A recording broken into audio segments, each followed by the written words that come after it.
Well, in its latest cattle on feed report, the USDA is reporting the lowest fed cattle marketing since record keeping began, way back in 1996. In this week's Bottom Line, Neil Melancon tells us why that's both good and bad news.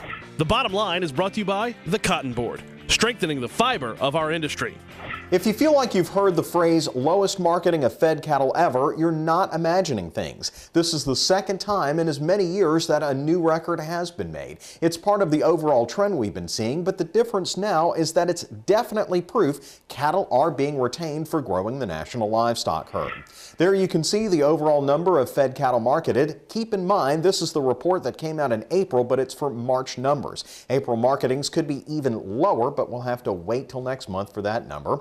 Placements into feedlots are holding steady right now at 1.8 million head of cattle. The number was actually slightly higher than a year ago, and we'll get to why in just a minute here. Most relevant for our cow-calf state here in Louisiana is the heifer numbers are sharply lower, down 10% from a year ago. This is the strongest indication producers are retaining breeding stock to grow their own cattle numbers. This is a big number, especially when you see that cattle prices have gone up since the big sell-offs over the past few years.